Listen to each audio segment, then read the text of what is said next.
What if I told you that you share more in common with an internet fraudster than you think? So I'm going to explain that with a story.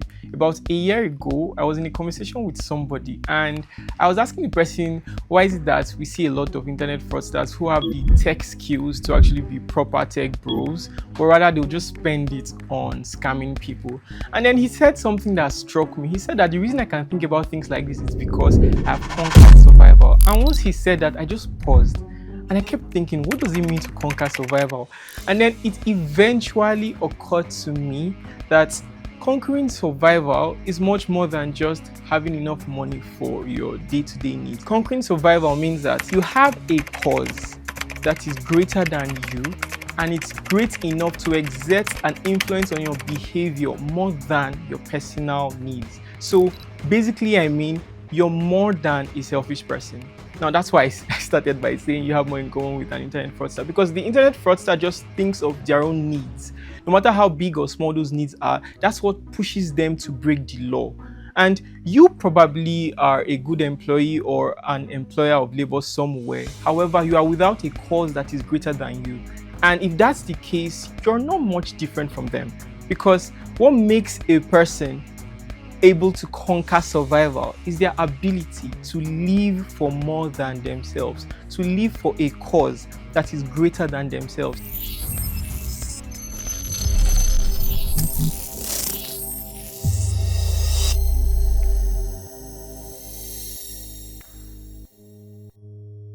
And I'll just give the example. I'll start by just talking about employees. Let's say you are an employee of an organization and a coworker keeps giving you some troubles like every single day and it tires you out and you just say, you know what, these are not people that give birth to me. I'm just going to quit and find another job somewhere. Now, it just means, first of all, the reason why you got the job was not important enough. And then the job you're doing is actually also not important enough. That's why it's easy for you to just pack up and leave simply because somebody was annoying you.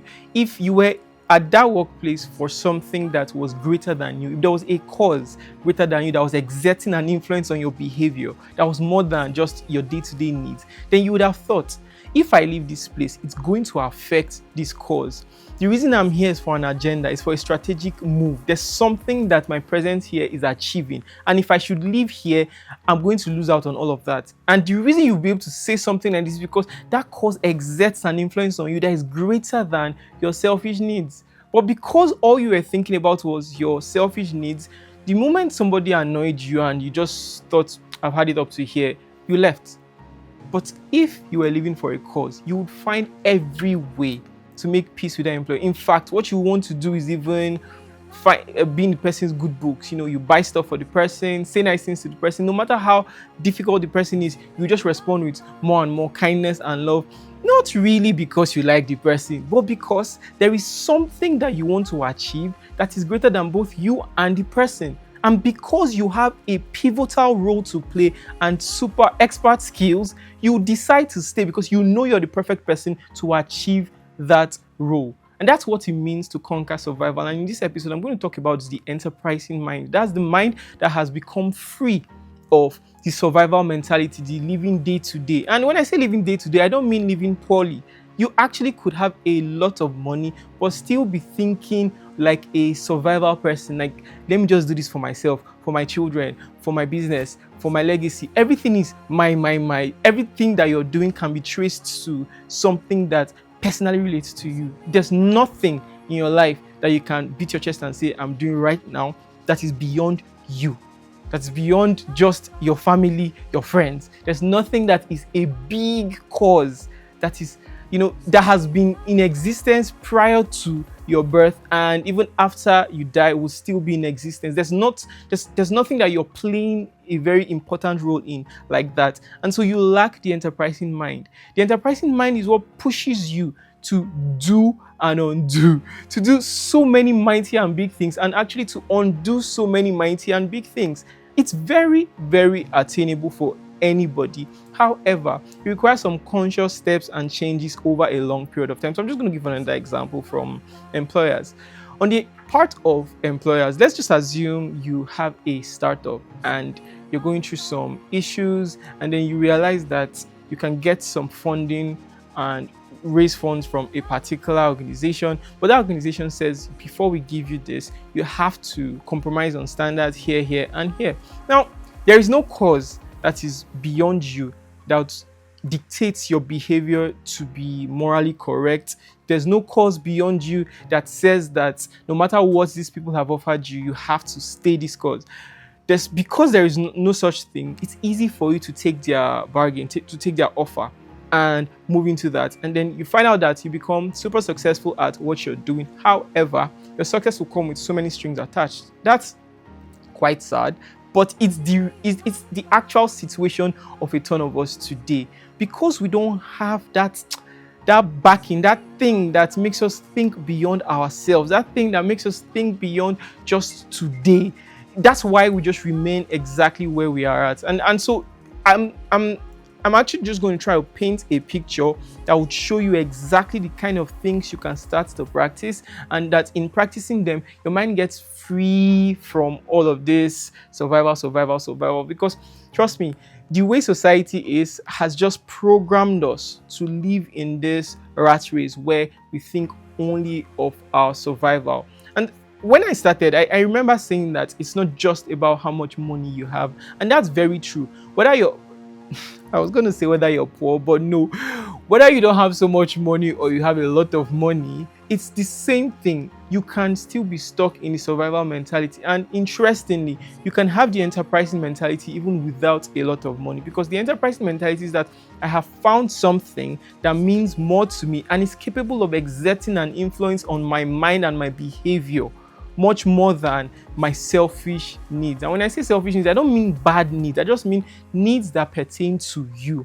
Needs that, you can only see them as productive and profitable because you are inside of them. You are catered to in those needs. That's exactly what the survival mentality pushes you to. And then the enterprising mind says that, you know what, I am beyond all of this, and I can actually start my day and think of problems to solve. Now, you might still be hungry that day that you're thinking of problems to solve, but because there is a cause that is greater than you, you'll be able to mentally push through. Because if we said that it's because people have money that they're able to achieve stuff, how about people who came from very, very humble backgrounds? How did they do it? Did they use some kind of magic? No. You can actually persevere through hardships with this mentality. It's not just how much money you have that keeps you safe. If your security is in the achieving of that cause, then you'll be able to stay through whatever hardships. How do you think special agents of various security agencies are able to survive when they are captured by the enemy? There's something that they believe in that is much more than even their lives. So they don't mind losing their lives because of that cause, because they know that that cause was in existence before they were born, and even after they go, that cause will still be in existence. So it is greater than them. So they don't mind living and dying for it. Now, I'm not asking you to die for anything, but I'm asking you to live for something. To live for something that is greater than you. To live for something that is beyond your day-to-day needs, beyond your family, friends, and everyone in your small space or big space, as the case may be. The idea is you must build the enterprising mind. So what's the way from where you are right now to the enterprising mentality? It starts with very little steps. First thing is find a cause to believe in. Find something that has been in existence long before you were born and that can outlive you. And then plug yourself into it by, one, developing a skill set that is needed in the agenda of that cause. You don't just develop the skill set, you develop yourself to the level of expertise where if you look to your left and to your right, you can't really find anybody who is as good as you. And not just because you are conceited, but because it is established. Like, your outputs are just so good. So you must develop your expertise. Once you've developed your expertise, next thing you want to do is now find a tribe and understand exactly how the tribe of people who believe in that cause behave, and see if it actually makes sense to you. Because yes, this cause has been in existence, but it may also be a very wrong cause. So you want to find a tribe and investigate and see whether, okay, this cause actually makes sense. This is something I can do for myself. This is something that I believe in. This is something that will outlive me, because it's been there for a long time. And when I'm I'm saying find a cause. You actually need to find something very meaningful, something that you know you can live for.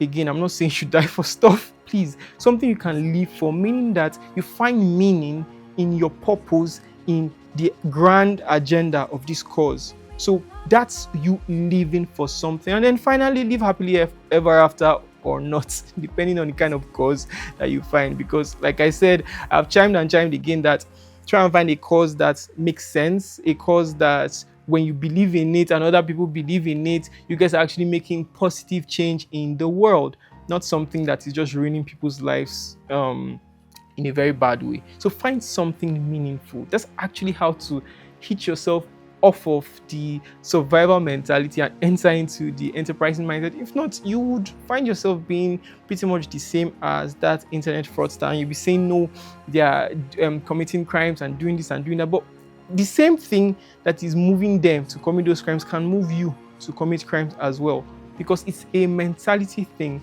not really whether they are morally sound or not. It is that they lack that mentality of being enterprising, and so they can be moved, they can be cajoled, they can be pressured into doing something that is wrong. But when you have that enterprising mind, it's able to exert an influence on your behavior that is so much more than all your own personal needs. So you can't actually be pressured into doing stuff you don't want to do. You'll always stay the course no matter the weather. So whether it's sunny or whether it's rainy, you will stay the course. You'll ensure that you will do your part. So start by, just following this set of rules that I've outlined, developing your expertise after you found the cause, and then finding a tribe of people who believe in it, learning more about the cause and seeing whether it's something that is profitable to you in the long run. And I promise you, after a matter of maybe months to a couple of years, you find yourself really locked into this enterprising mindset, and nothing will be able to move you. Yes, there will be pressures, there will still be things that may try to shift you from the cause, but because you have found your tribe and you found a cause, you definitely stay on that path and you find yourself achieving great things. I'll just leave you with this final example. There's this bunch of people that I sincerely respect a lot. They are called theoretical physicists. Theoretical physicists live most of their lives without ever achieving what they set out to, because they experiment, or rather they propound theories and do some research, heavy research work on some fringe areas of physics and some theories that have been in existence since time immemorial, and some things that try to explain some very fundamental aspects of nature that we still don't understand. And very rarely we get people like Higgs, the guy who talked and did a lot of work on the Higgs boson and won the Nobel Prize about 10 years ago in physics. Now, you find people like that who are theoretical physicists that actually have their work come out. But for most of their lives, they just apply themselves to this cause that is greater than them, because these theories they work on, something like string theory that a lot of them are working on currently, has been in existence since before they were born. And I'm pretty certain that even after they go, people will still keep working on string theory and they'll never really truly prove it. They may eventually, but it may not be in their lifetime. But they are the perfect kind of people to learn this enterprising mindset from. They are probably not that very rich, but you can actually add money to your own enterprising mind. While you apply yourself, also think of other things you can do to make a ton of money. But I just wanted to draw a parallel between the way they think about life and the way you should think about life. That is, find something that is already moving in a direction and just plug yourself into it, and then exert all your energy and find purpose inside of it, and you'll be the better for it. Thank you so much for your time. Until the next episode.